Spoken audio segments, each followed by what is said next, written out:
Sealed federal documents come with a silent promise. Break the seal, and you summon the full, devastating wrath of the United States government. Officer Brian Gannon didn't care about federal seals. He saw a vulnerable black woman on a lonely stretch of highway and thought he held all the absolute power. He snatched the manila envelope, mocked her warnings, and tore it in half. Within exactly 42 minutes, a convoy of heavily armed U.S. Marshals would shatter the glass doors of his precinct. The dashboard clock in Naomi Jenkins's sedan read 11:42 p.m. The rain was coming down in sheets, turning the winding, poorly lit stretches of Route 119 into a slick, treacherous mirror. Naomi gripped the steering wheel, her knuckles ashen in the dim glow of the dashboard. She was 34 years old, an elite paralegal and bonded courier for the Department of Justice's office of the Inspector General. She wasn't a cop, and she wasn't an agent, but the cargo resting on her passenger seat carried more weight than any badge in the state. It was a thick, heavy manila envelope, cross-taped with red, tamper-evident federal seals. Stamped across the front, in bold, unforgiving black ink, were the words, "Federal Grand Jury Warrant, sealed by order of the court. Unauthorized opening subject to federal prosecution. 18 U.S.C. Section 1503. Inside that packet was the culmination of an 18-month undercover probe into the 8th District Police Department of Oakmont County. The documents contained wiretap transcripts, financial records, and unsealed indictments for racketeering and extortion. Naomi's job was simple: drive the packet from the federal courthouse in the city to the secure lockbox at the regional FBI field office in the next county over. It was a late-night transport designed specifically to avoid local law enforcement surveillance. But as Naomi passed the rusted welcome sign for Oakmont County, her rearview mirror exploded with blinding red and blue lights. Her heart did a frantic, stuttering beat. "Just breathe," she told herself. "You're a federal courier. Your taillights are fine. Your registration is clean. Just play it by the book." She pulled over onto the muddy shoulder, shifting the car into park and rolling down her window just enough to hand over her documents. She placed both hands firmly on the steering wheel, right at 10 and 2. The heavy crunch of boots on wet gravel signaled the officer's approach. Officer Brian Gannon was a broad-shouldered man with a neck thicker than his skull, wearing a rain-slicked uniform that strained against his bulk. He had a reputation in Oakmont. He was the kind of cop who viewed his badge not as a shield, but as a crown. Gannon aimed his heavy maglite directly into Naomi's eyes, blinding her. "License and registration! Now!" he barked, his voice carrying the sharp, abrasive edge of a man who was already looking for a fight. "Officer, my license and registration are in my center console. I'm going to reach for them slowly," Naomi said, her voice remarkably steady despite the adrenaline flooding her system. She produced the documents and handed them through the crack in the window. Gannon snatched them. He didn't even look at the paperwork. His flashlight beam was sweeping the interior of her car, lingering on the back seat, the floorboards, and finally settling on the bright red-taped envelope sitting on the passenger seat. "What's in the package?" Gannon asked, his tone dropping an octave. "That is a federally sealed legal document, officer," Naomi replied. "I am a bonded courier for the Department of Justice." Gannon let out a short, ugly laugh. "Department of Justice? Out here on Route 119 at midnight? That's a good one. Step out of the vehicle." "Officer, why am I being pulled over?" Naomi asked, her legal training kicking in. "I wasn't speeding, and my vehicle is perfectly maintained." "I said, step out of the vehicle!" Gannon roared, slamming his heavy flashlight against her driver's side window. The glass shuddered, threatening to spiderweb. You're swerving. I smell alcohol. Step out now before I rip you through this window." Naomi knew the reality of a dark road and an angry cop. She complied, unlocking the door and stepping out into the freezing rain. Before she could even find her footing, Gannon shoved her hard against the side of her sedan. He patted her down with aggressive, unnecessary force. "Wait here," he snapped. Gannon leaned into her car and grabbed the sealed envelope off the passenger seat. "Officer, stop!" Naomi shouted, stepping forward. "You cannot touch that. It is a sealed federal warrant packet. If you break that seal, you are committing a federal felony. I am warning you." Gannon turned around, the thick manila envelope in his large, calloused hands. He looked at the black woman standing in the rain, drenched and shivering, and felt a surge of pure, unchecked arrogance. He didn't care about red tape. He didn't care about federal seals. He was the law in Oakmont County. "You think you can drive through my town with contraband and hide behind some fake legal tape?" Gannon sneered. "I decide what's a felony out here, lady." "Officer Gannon, look at the stamp," Naomi pleaded, her voice cutting through the heavy rain. "Do not open that packet. It is an active grand jury." Gannon didn't even flinch. With a violently sharp tug, he ripped the heavy red tamper tape right down the middle.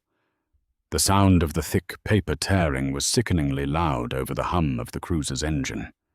He broke the seal. He tore the envelope entirely in half. Inside Naomi's coat pocket, a silent, encrypted digital alert instantly fired off from her DOJ-issued smartwatch. The packet contained a micro RFID tamper mesh. The moment Gannon severed the seal, a high-priority distress signal was beamed directly to the U.S. Marshals Service Special Operations Desk. Gannon pulled out the thick stack of documents. He aimed his flashlight at the top page. His aggressive, mocking grin slowly melted off his face, replaced by a pale, sickening shade of white. At the top of the paper, under the seal of the United States District Court, were the words, "Target, Oakmont, 8th District. Indictments for Officer Brian Gannon, Captain John Wallace." Gannon's hands began to shake. He looked at the paperwork, then looked up at Naomi. The rain plastered her dark hair to her face, but she wasn't cowering anymore. She was looking at him with a mixture of pity and absolute certainty. "You just opened your own federal indictment, officer," Naomi said quietly, "and you just broke a federal seal to do it. Panic is a dangerous catalyst. For a corrupt cop realizing the walls are suddenly closing in, it is practically lethal." Officer Gannon didn't say a word. He didn't read her Miranda rights. He didn't log the arrest over his radio.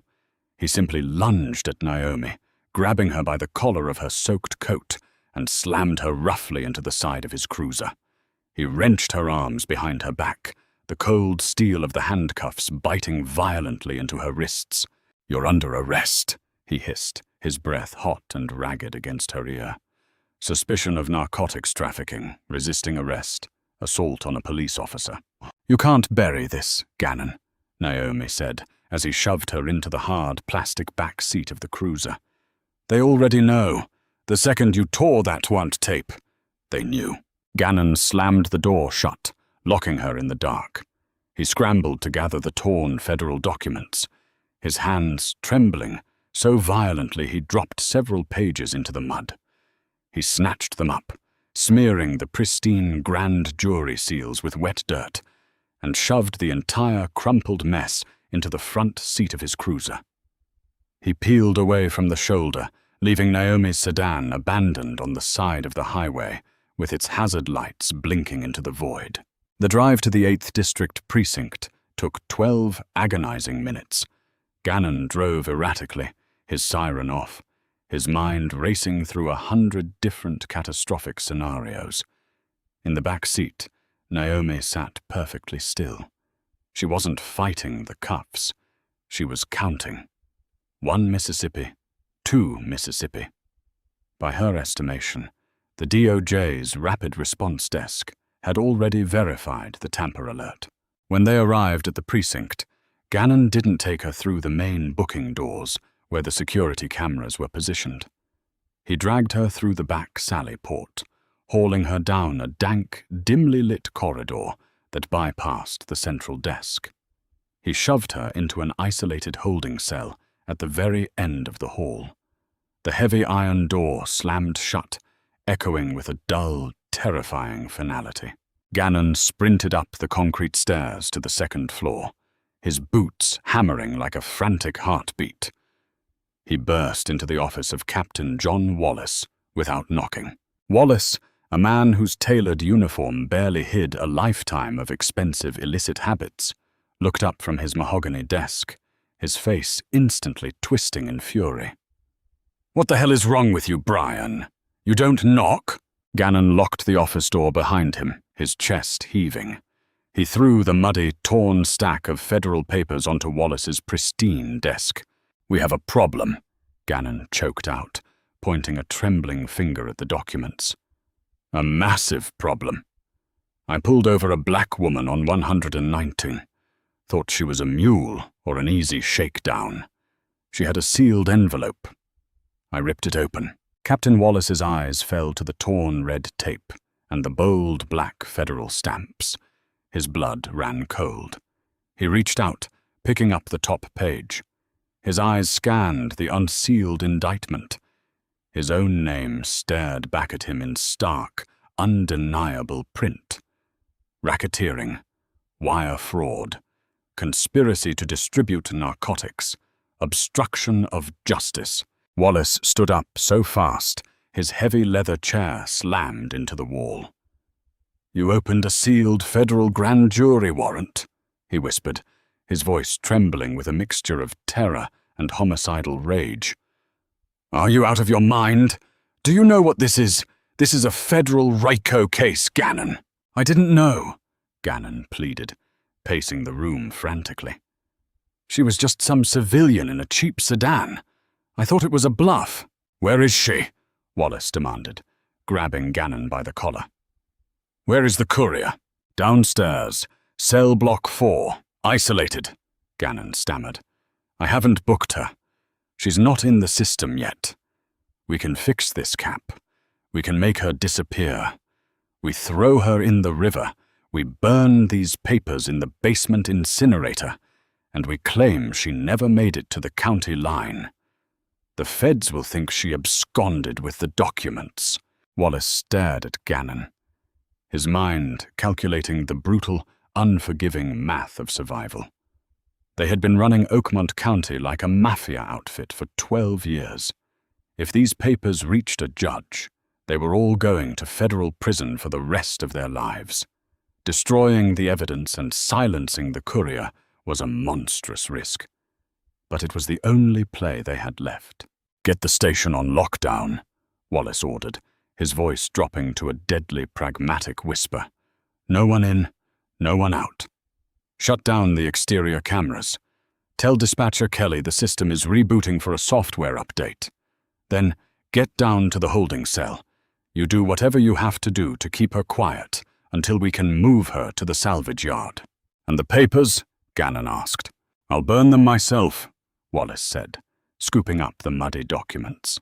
Down in cell block 4, Naomi sat on the cold steel bench. The precinct was eerily quiet. She heard the faint sound of a heavy metal door bolting shut somewhere down the hall. She knew exactly what was happening. They weren't going to process her. They were going to kill her. She closed her eyes, visualizing the GPS tracker embedded in the spine of that torn envelope, and the smartwatch she had managed to bury deep in her coat pocket during the rough pat-down. "Come on," she prayed silently. "Come on. Don't let me die in this dirty station." She didn't know that 50 miles away, the wrath of the federal government had already been unleashed. In the heart of downtown, inside the heavily fortified federal building, Special Agent Leon Croft of the U.S. Marshals Service stared at the massive digital map dominating the wall of the Special Operations Command Center. 10 minutes ago, a blaring, high-pitched alarm had shattered the midnight silence of the room.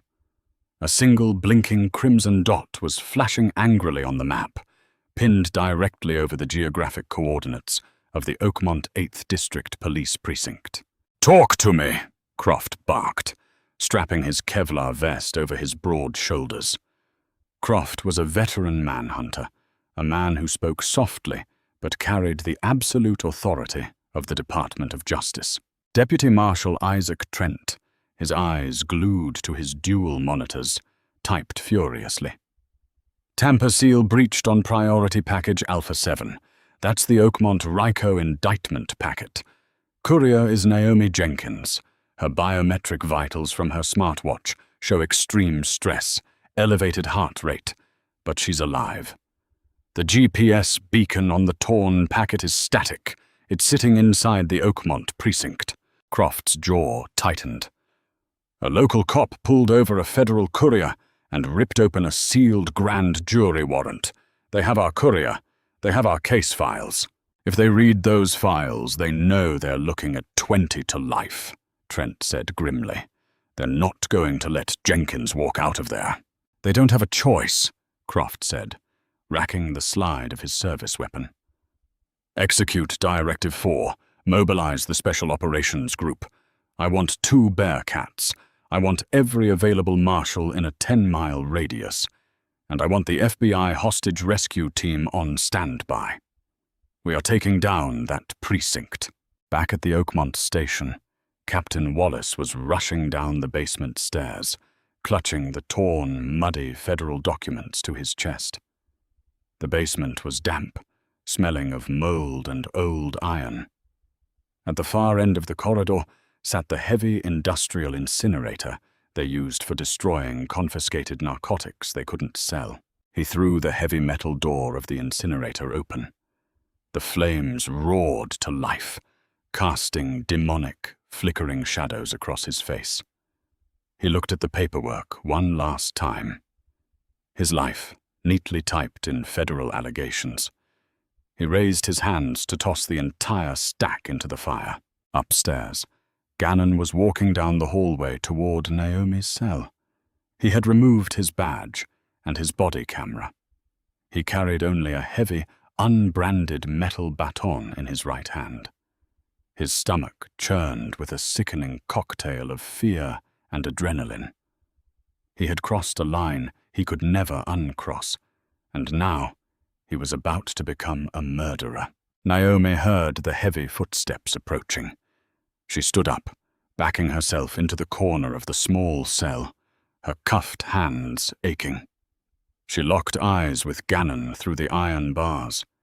He didn't look like a cop anymore. He looked like a cornered animal. Gannon slid the heavy iron key into the cell door. The locking mechanism clacked loudly. "It didn't have to be like this," Gannon whispered, his voice trembling. "You should have just stayed out of Oakmont." "Gannon," Naomi said, her voice echoing in the small concrete room. "Look at your watch." Gannon frowned, pausing with his hand on the cell door handle. "What?" "I said look at your watch," Naomi commanded, her voice suddenly ringing with an eerie, prophetic authority. "It's been 42 minutes since you broke that seal. Do you really think they don't know?" Before Gannon could process her words, the precinct floor suddenly began to vibrate. It started as a low, thunderous hum that rattled the loose coffee mugs on the desks upstairs. Then a massive, deafening crash echoed through the entire building, followed by the terrifying sound of shattering safety glass. Outside, the street had turned into a war zone. 4 massive, matte black armored Bearcats had jumped the curbs, completely blockading the front and rear exits of the precinct. The heavy steel ram of the lead vehicle had driven straight through the precinct's reinforced glass front doors, tearing the entrance wide open. Over 30 heavily armed U.S. Marshals in full tactical gear poured into the lobby like a tidal wave of dark Kevlar and assault rifles. Laser sights cut through the dusty air, painting every local cop in the room with tight red dots. "United States Marshals, nobody moves! Drop your weapons! Drop them now!" The voice booming through the tactical megaphone was deafening. The local Oakmont cops, previously lounging at their desks, froze in sheer, unadulterated terror. Some instinctively reached for their holsters, but the sound of 30 assault rifles racking in unison stopped them dead. Down in the basement, Captain Wallace heard the explosion of glass and the thunderous shouting. He froze, the federal documents hovering just inches from the roaring flames of the incinerator. He looked up toward the ceiling, his eyes wide with horror. Down in cell block 4, Gannon dropped the cell keys. They clattered loudly against the concrete floor. The color drained entirely from his face as the sound of heavy tactical boots thundered down the hallway toward them. Naomi let out a breath she felt like she had been holding for an hour. She looked at the terrified, broken cop standing on the other side of the bars. "I told you," she whispered. "You don't break the seal." The heavy metal keys slipped from Officer Brian Gannon's trembling fingers, hitting the concrete floor of cell block 4 with a sharp echoing clatter. He didn't bother trying to pick them up.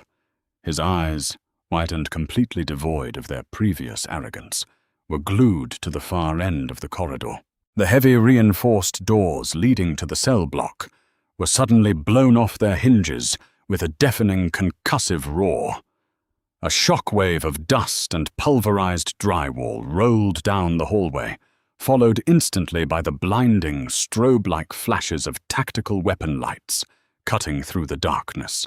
"U.S. Marshals, get on the ground! Show me your hands!" The tactical operators moved with terrifying, synchronized precision, their boots moving in a flawless tactical glide. They were heavily armored phantoms, clad in olive-drab Kevlar and ballistic helmets, their M4 carbines pinned tight to their shoulders. Laser sights sliced through the dust, 3 of them instantly converging squarely on Gannon's chest. Gannon's knees gave out. The man who had terrorized the citizens of Oakmont County for a decade collapsed to the floor like a puppet with its strings cut. He threw his hands behind his head, his face pressed hard against the freezing, dirty concrete. He whimpered, a pathetic, broken sound that completely betrayed the heavy badge pinned to his chest. "Do not move! If you twitch, I will put a hollow point through your spine," a marshal roared, driving a heavy knee directly into the center of Gannon's back. Gannon gasped in pain as his arms were wrenched backward with bone-jarring force. The sharp, mechanical zip of heavy-duty flex cuffs securing his wrists sounded like the absolute end of his life. From the center of the tactical stack, Special Agent Leon Croft stepped forward. He lowered his weapon and walked directly to Naomi's cell. He didn't even look down at Gannon as he stepped over him. Croft grabbed the keys off the floor and slid them into the lock, hauling the heavy iron door open. He holstered his sidearm and extended a hand to Naomi. "Naomi Jenkins?" Croft asked, his deep voice unexpectedly gentle amidst the chaos. "Special Agent Leon Croft, U.S. Marshals Service. Are you injured?" Naomi stepped out of the cell, her knees shaking slightly, but her chin held high. The adrenaline was finally beginning to ebb, leaving behind a bone-deep exhaustion, but she refused to crumble. She looked at the federal agent and gave a sharp, affirmative nod. "I'm unhurt, Agent Croft, but we have a critical situation," Naomi said, her voice finding its professional cadence. She turned and pointed directly down at Gannon, who was now being hauled to his feet by 2 massive operators. "He surrendered the packet to Captain Wallace. They are attempting to destroy the indictments. Wallace is in the building. He went toward the basement." Croft's eyes hardened. He tapped the radio mic clipped to his tactical vest. "Command, this is Croft. Courier is secure and uninjured. Target package Alpha 7 is compromised. Suspect Wallace is on the move with the documents. Converge on the basement. Shoot to incapacitate protocol is authorized if he attempts to destroy evidence. Copy that, Croft. Breach teams are moving down the primary stairwell now, the radio crackled. Deep in the subterranean bowels of the precinct, Captain John Wallace was hyperventilating. The distant sounds of flashbangs and tactical commands echoing from the floors above sounded like the trumpets of Judgment Day. He stood in front of the precinct's industrial incinerator, a massive cast-iron beast used to burn confiscated narcotics and biohazard materials. The flames roared inside, glowing a violent, demonic orange through the heavy grated door. In his hands, he held the ripped federal warrant packet. His name, printed in bold black ink on the top indictment, seemed to mock him. Conspiracy. Racketeering. Obstruction. Burn it all, Wallace muttered to himself, his sanity fracturing under the weight of the federal raid. He reached for the heavy iron handle of the incinerator door, pulling it open. A blast of blistering heat washed over his face, singeing his eyebrows. He raised the stack of thick, water-damaged paper, preparing to toss the entire 18-month investigation into the roaring fire. "Wallace, drop it!" The reinforced basement door at the end of the hall exploded inward, completely torn from its steel frame by a specialized breaching shotgun. 3 U.S. Marshals poured into the boiler room, their weapons raised. Wallace panicked. He didn't freeze, and he didn't surrender. Operating purely on the desperate, cornered instincts of a career criminal, he lunged toward the open incinerator, shoving the thick stack of federal indictments directly into the roaring flames. "No!" a marshal shouted. A tactical operator, easily weighing 250 pounds in full gear, sprinted across the room and launched himself through the air. He hit Wallace with the force of a freight train, driving the corrupt captain hard into the brick wall. Wallace's skull bounced off the masonry with a sickening crack, and he crumpled to the floor, stunned and bleeding. Deputy Marshal Isaac Trent didn't go for Wallace. He went straight for the fire. Without hesitation, Trent plunged his hands, protected only by Kevlar-woven tactical gloves, directly into the roaring mouth of the incinerator. The heat was agonizing, but Trent's grip was like a vice. He grabbed the thick stack of papers just as the edges began to curl and blacken, and violently yanked them back out of the flames. He threw the smoldering bundle onto the damp concrete floor and stomped on them heavily with his combat boots, extinguishing the burning edges. Agent Croft came rushing down the stairs a moment later, with Naomi closely flanked by 2 operators right behind him. Croft looked at the scene. Wallace was face down on the floor, bleeding from his forehead, his hands zip-tied behind his back, sobbing uncontrollably. Trent was on his knees, carefully peeling apart the slightly charred but largely intact federal indictments. "Did we lose the packet?" Croft demanded, his chest heaving. Trent looked up, a grim, satisfied smile crossing his face. "Negative, boss. Edges are singed, but the seals are identifiable and the text is intact. We have the warrants." Croft walked over to Wallace, grabbing the captain by the back of his collar and hauling him to his knees. Wallace looked up, his face smeared with soot, blood, and tears. The undisputed king of Oakmont County was nothing more than a terrified, broken old man. "Captain John Wallace," Croft said, his voice echoing in the damp basement, carrying the full, crushing weight of the United States government. "You are under arrest for violation of 18 U.S.C. Section 1503, obstruction of a federal grand jury, destruction of federal evidence, kidnapping of a federal employee, and the 12 counts of racketeering currently resting on that floor. You are not a police officer anymore." You belong to the federal system now. Naomi stood at the base of the stairs, watching the corrupt captain being read his rights.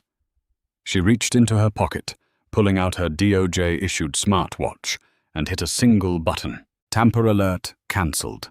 Courier secure. Within 2 hours, the 8th District Precinct of Oakmont County had been completely annexed by the federal government. The scene inside the lobby was a surreal, unprecedented reversal of power. The local cops, men and women who had operated with absolute, unchecked impunity for years, were now stripped of their duty belts, their badges, and their weapons. They sat in long rows on the floor of their own lobby, their hands bound with plastic flex cuffs, staring at the floor in terrified silence. FBI, evidence, response teams in blue windbreakers swarmed the building like an army of forensic ants. They were pulling hard drives from the dispatch servers, prying open locked filing cabinets with crowbars, and systematically seizing every single piece of paper, weapon, and radio in the building. The precinct had officially been reclassified as a federal crime scene. Naomi sat at the vacant dispatch desk, a thick shock blanket draped over her shoulders. A tactical medic was carefully cleaning and bandaging the raw, bruised skin around her wrists, where Gannon's handcuffs had bitten into her. Agent Croft walked over, handing her a steaming cup of bad precinct coffee. "The EMTs want to transport you to the regional hospital for a full evaluation, Ms. Jenkins," Croft said softly, leaning against the desk. "I'm not leaving, Agent Croft," Naomi said, taking the coffee. Her hands had stopped shaking. The fierce, analytical paralegal was entirely back in control. "I was assaulted, falsely imprisoned, and my federal cargo was compromised. I am the primary witness to the initial chain of custody breach. I need to be here when you interrogate Gannon." Croft looked at her, recognizing the unbreakable steel in her eyes. "All right. But you watch from the observation room. I'm going in to break him now, Kim." In interrogation room A, Brian Gannon sat handcuffed to the heavy steel table bolted to the floor. He had been stripped of his uniform shirt, wearing only a white undershirt that was stained with sweat. He was shivering, not from the cold, but from the catastrophic reality of his situation setting in. The heavy door swung open, and Agent Croft walked in, dropping a thick, freshly printed file onto the metal table with a loud thud. Croft didn't sit down.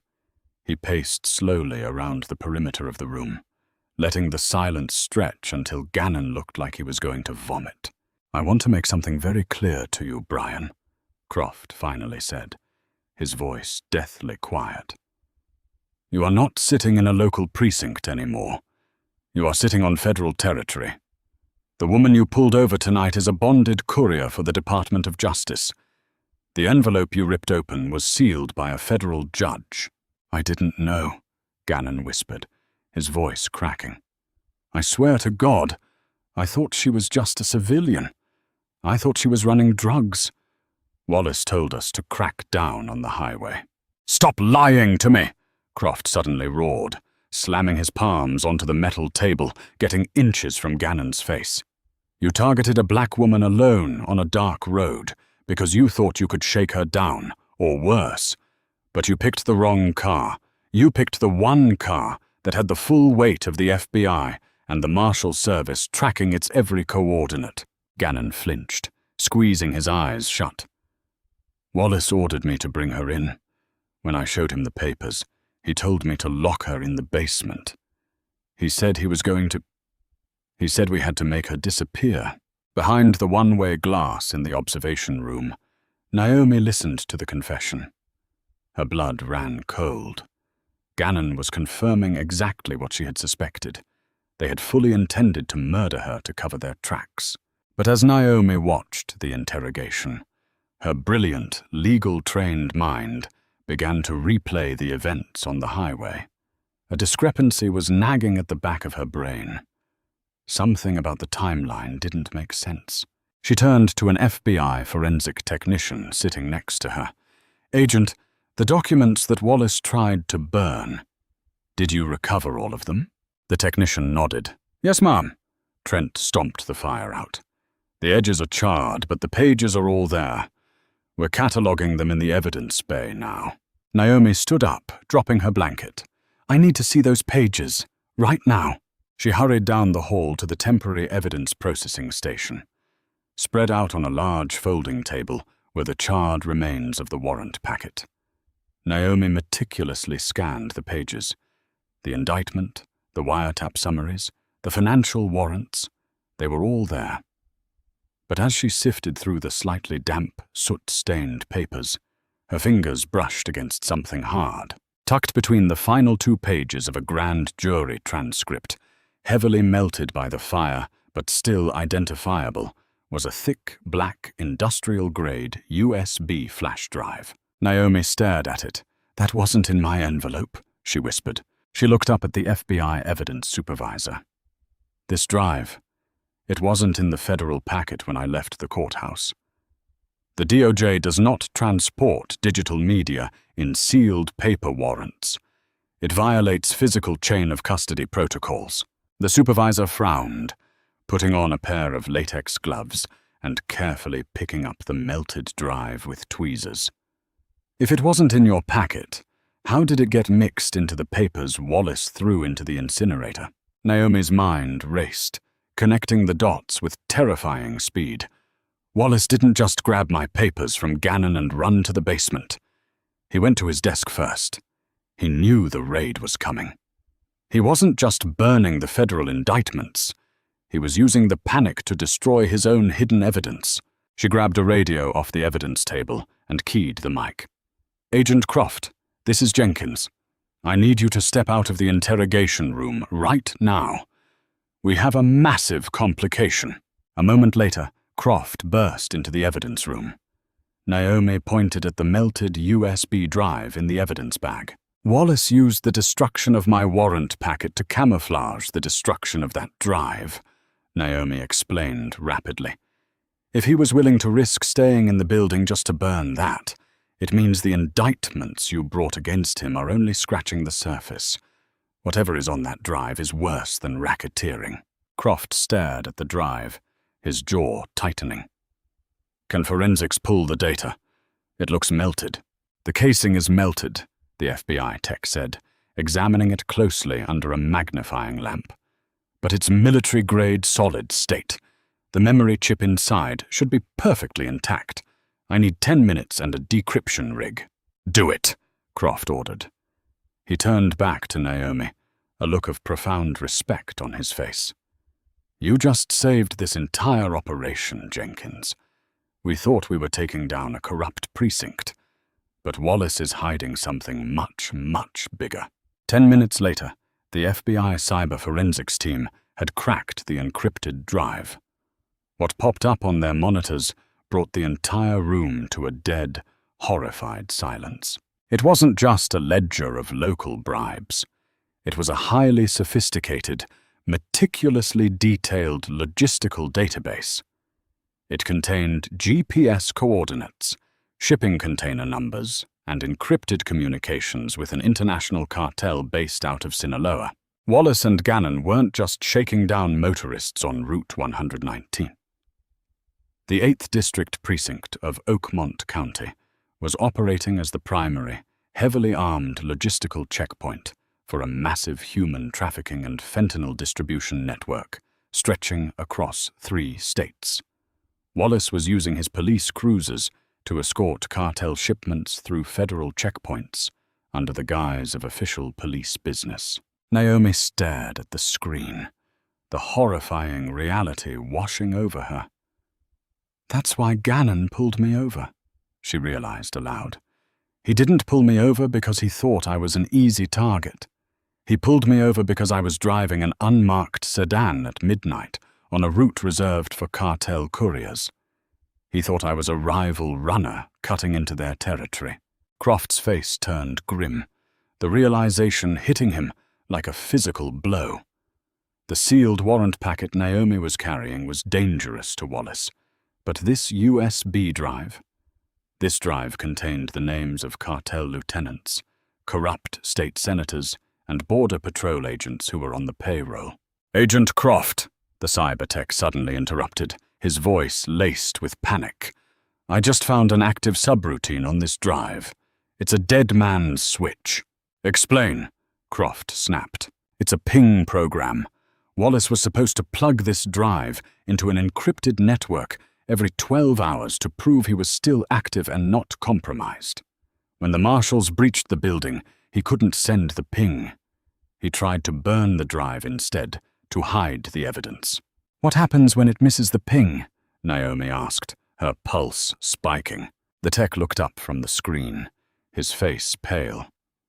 "It sends an automatic distress signal to the cartel's primary enforcer network. It alerts them that the Oakmont checkpoint has fallen." Croft looked at his watch. "When did the ping expire?" 6 minutes ago, the tech replied. The heavy bulletproof glass windows of the precinct suddenly vibrated as the unmistakable, low-pitched hum of multiple high-output diesel engines echoed from the dark streets outside. It wasn't the sound of police cruisers. It was the sound of heavy, unarmored convoy trucks. Croft drew his sidearm, his eyes locking onto the front doors. The federal raid was over. The cartel war had just begun. The heavy, bulletproof glass windows of the precinct vibrated as the unmistakable, low-pitched hum of multiple high-output diesel engines echoed from the dark streets outside. It wasn't the sound of police cruisers. It was the sound of heavy, unarmored convoy trucks, the kind used to haul commercial freight, or in this case, a heavily armed paramilitary kill squad. Agent Leon Croft didn't hesitate for a fraction of a second. He drew his sidearm and slammed his fist into the precinct's main breaker box on the wall, plunging the entire first floor into absolute darkness. A second later, the blood-red emergency backup lights flickered on, casting long, nightmarish shadows across the lobby. "Defensive positions!" Croft's voice tore through the precinct with the force of a thunderclap. "Trent, get the cops out of the line of fire. Fisher, get that drive uploaded to the cloud now. We are under siege."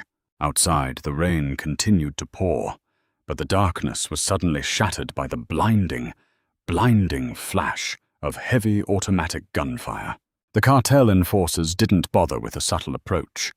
They knew the dead man switch had triggered, and they knew the U.S. Marshals were inside. Their mission wasn't a rescue operation. It was a scorched earth protocol. They needed to level the building, destroy the server room, and incinerate the encrypted USB drive before the federal government could map their entire tri-state trafficking infrastructure. A hail of high-caliber rounds tore through the front of the precinct. The remaining safety glass exploded into 1,000,000 lethal shards, raining down on the terrified, zip-tied Oakmont police officers huddled on the lobby floor. The two matte black Bearcats parked out front absorbed the brunt of the assault, their heavy armor plating ringing out with deafening metallic clangs as they deflected the withering crossfire. The U.S. Marshals returned fire immediately. The deafening, rhythmic bursts of federal M4 carbines filled the air, cutting through the heavy rain. Brass casings poured onto the concrete floor like metallic rain. Inside the temporary evidence room, Naomi Jenkins dropped to her knees, pulling the heavy shock blanket over her head as drywall dust and shattered plaster rained down from the ceiling. Beside her, Special Agent Fisher, the FBI cyber forensics technician, was frantically typing on his ruggedized laptop. "They're cutting the municipal fiber lines," Fisher yelled over the deafening roar of the firefight. "The precinct's hardline is dead. I'm switching to the satellite uplink, but it's going to bottleneck the upload. We're at 40%. Naomi crawled closer to the desk, her legal mind processing the terrifying tactical reality. "They aren't just shooting randomly, Fisher. They know the layout. Wallace gave them the blueprints. They're aiming heavy fire at the central load-bearing columns to collapse the roof on the server farm. Down in the holding corridor, Deputy Marshal Isaac Trent was dragging a hysterical Captain John Wallace by his collar. The corrupt precinct captain was bleeding from his forehead, his face pale with absolute, paralyzing terror. "They're going to kill us all!" Wallace screamed, thrashing wildly against his flex cuffs. "You don't understand. The Sinaloa lieutenants don't leave witnesses. I'm a liability to them now. They're here to execute me and burn the evidence." "Shut your mouth and keep your head down, you traitorous coward," Trent roared, shoving Wallace violently into an empty reinforced holding cell and locking the heavy iron door. "You invited the devil into your house, Wallace. Now you get to burn with him." A massive explosion suddenly rocked the rear of the building. The cartel operatives had used a breaching charge to blow the heavy steel doors of the Sallyport wide open, the exact same entrance Officer Brian Gannon had dragged Naomi through just hours earlier. "Breach in the rear loading dock," a marshal yelled over the radio. "We have heavily armed hostiles advancing through the basement corridors. They have night vision." Croft racked his primary weapon, his face an unreadable mask of lethal focus. "Trent, hold the lobby. I'm taking Alpha Team to the basement. Do not let them reach the evidence room." Croft and 4 heavily armored operators sprinted toward the rear stairwell, descending into the damp, moldy darkness of the basement. The moment they hit the bottom step, a blinding barrage of laser-sighted suppressed gunfire chewed through the drywall inches from Croft's head. The cartel hitmen were highly trained, moving in a tight, disciplined stack. But they were facing the Special Operations Group of the U.S. Marshals Service, the absolute apex predators of federal law enforcement. Croft and his men engaged in a brutal, suffocating close-quarters firefight in the narrow basement hallways. The air grew thick with the acrid, burning smell of cordite and pulverized concrete. The muzzle flashes illuminated the dark corridors in violent, strobing bursts of yellow light. Croft moved with mechanical precision, dropping 2 cartel operators with double taps to the chest before diving behind a concrete structural pillar to reload. Upstairs in the evidence room, the upload bar on Fisher's laptop crawled agonizingly forward. 68%, 71%, 74%. "They're pushing through the east corridor," Fisher shouted, monitoring the precinct's internal security feeds, which were still running on battery backup. "Agent Croft is pinned down in the basement, but a secondary cartel team just breached the second-floor fire escape. They're heading straight for us." Naomi looked at the security monitors. 4 men in black tactical gear and skull masks were moving swiftly down the second-floor hallway, clearing rooms with ruthless efficiency. They were 60 seconds away from the evidence room. Naomi's eyes darted around the room, desperately looking for an advantage. She wasn't a cop, but she understood systems. She understood rules, regulations, and institutional protocols. "Fisher, look at the screen," Naomi said, pointing a steady finger at the monitor. Wallace ran this precinct like a fortress. He was paranoid about the feds, but he was also paranoid about rival gangs.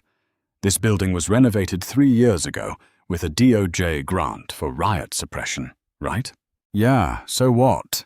Fisher asked, his hands flying across his keyboard to keep the encrypted connection stable. "So the riot suppression protocols include automated, interlocking steel drop doors in the primary hallways," Naomi explained rapidly. "They're designed to trap rioters in segmented kill boxes until SWAT arrives. Can you access the Central Precinct security mainframe from that laptop?" Fisher's eyes widened in realization. "I have Wallace's administrative credentials from the decrypted drive. I can get in, but I need 20 seconds to bypass the firewall." "Do it!" Naomi ordered. She grabbed a discarded heavy flashlight from the floor and stood by the door, her heart hammering against her ribs. The heavy, rhythmic thud of tactical boots echoed from the hallway outside. The cartel hit squad was approaching. Naomi could hear the muffled, sharp commands in Spanish. They were stacking up outside the evidence room door, preparing to breach. 89%, 92%, 95%. "Got it!" Fisher yelled, his fingers slamming down on the enter key with bone-bruising force. "Overriding manual locks, triggering riot protocol." Just as the cartel lead operator raised his breaching shotgun to blow the hinges off the evidence room door, the building's emergency alarms wailed a deafening, high-pitched tone. With a massive mechanical groan, 3-inch-thick solid steel blast doors dropped simultaneously from the ceilings at both ends of the hallway. The cartel operators spun around in shock as the heavy steel slammed into the concrete floor with a concussive boom, completely sealing them inside the 20-foot corridor. They were trapped. They instantly opened fire on the reinforced steel, their armor-piercing rounds sparking and ricocheting harmlessly off the heavy metal. Inside the evidence room, Fisher let out a triumphant shout. 100%. Upload complete. Data secured. "The drive is backed up to the DOJ encrypted cloud," Fisher announced, slamming the laptop shut and yanking the melted USB drive out of the port. "Even if they burn this building to the foundation, we have everything. We have the cartel's entire logistical network, the bank accounts, the routing numbers, and the payroll." Naomi sank back against the wall, sliding down to the floor as the exhaustion finally overtook her adrenaline. She closed her eyes, listening to the muffled, frustrated gunfire of the trapped hitmen in the hallway. "Now," Naomi whispered, "we just wait for the cavalry." The cartel's siege broke exactly 14 minutes later. The deep, thumping roar of twin-engine rotors shook the remaining glass from the precinct's window frames. 3 heavily armed FBI hostage rescue team Black Hawk helicopters materialized out of the rain clouds, hovering aggressively over the precinct. Blinding, multi-million candle-power spotlights pinned the cartel trucks in the street, turning the dark, rainy night into harsh, unforgiving daylight. "This is the Federal Bureau of Investigation. Drop your weapons, or you will be fired upon from the air." The cartel enforcers outside, realizing their tactical advantage had completely evaporated, attempted to flee. But as they scrambled back into their heavy diesel trucks, state police armored vehicles and regional SWAT units poured into the intersection from all 4 directions, completely cutting off their escape routes. It was over. Inside the precinct, the heavy steel riot doors were slowly raised. The 4 trapped cartel operatives immediately surrendered, dropping their rifles and dropping to their knees as Agent Croft and his team swarmed the hallway, zip-tying them with brutal efficiency. The morning sun eventually broke through the heavy rain clouds, casting long, pale rays of light over the devastated remains of the Oakmont 8th District Precinct. The building looked like it had been transported straight out of a war zone. The facade was chewed to pieces by heavy machine gun fire. The doors were blown off, and the lobby was completely unrecognizable. But the federal government had held the line. Naomi Jenkins walked slowly out of the shattered front entrance, the thick shock blanket still wrapped tightly around her shoulders. The cool morning air felt incredible against her face. She watched the sprawling, massive aftermath of the raid. Over 40 cartel enforcers were being loaded into heavily armored federal transport buses. But the sight that brought a deep, profound sense of closure to Naomi was the Oakmont police officers. Officer Brian Gannon was being frog-marched out of the Sally Port in heavy iron leg shackles and a bright orange federal transport jumpsuit. The arrogant, violent bully who had ripped her out of her car was gone. In his place was a broken, weeping shell of a man, his eyes darting frantically as the FBI agents shoved him into the back of an armored van. He was looking at a minimum of 40 years in a federal penitentiary for his role in the cartel operation, and he knew he wouldn't survive a week on the inside without solitary confinement. Moments later, Captain John Wallace was escorted out. He wasn't crying. He walked with a hollow, vacant stare, entirely numb to the catastrophic reality of his downfall. The absolute dictator of Oakmont County had lost his kingdom in a single night. He was destined for the ADX Florence Supermax, where he would spend the rest of his natural life in a concrete box, 23 hours a day, buried beneath the mountains of Colorado. Agent Leon Croft walked over to Naomi. His tactical vest was covered in drywall dust, and he had a small laceration across his cheek, but his eyes were bright with absolute victory. He stopped in front of her and held out an evidence bag containing the charred, heavily taped remains of the original federal warrant packet she had been carrying, alongside a secondary bag holding the melted USB drive.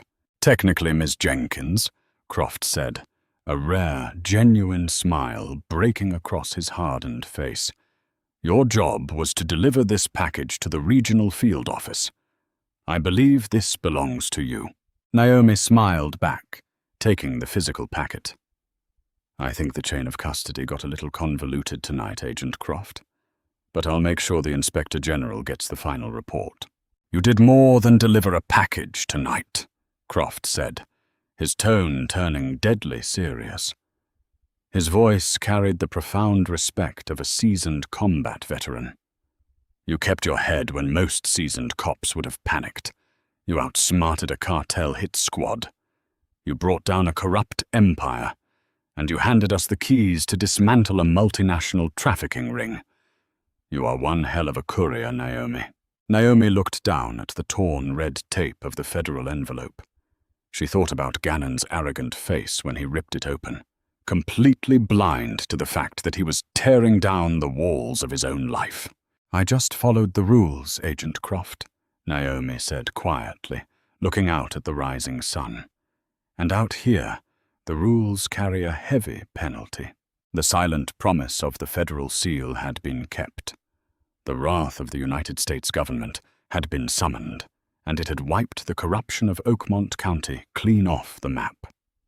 Naomi Jenkins turned and walked toward the waiting federal transport SUV, ready to finally go home. The road ahead was clear, and no one, absolutely no one, was going to pull her over again. Thank you for watching this intense, true-to-life federal takedown story.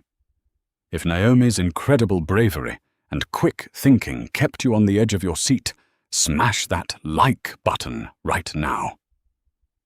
Stories like this remind us that absolute power corrupts, but justice will always find a way to break through the darkness.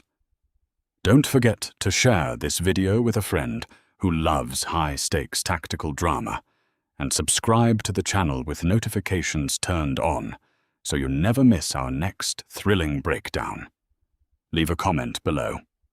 What would you have done in Naomi's shoes? See you next time.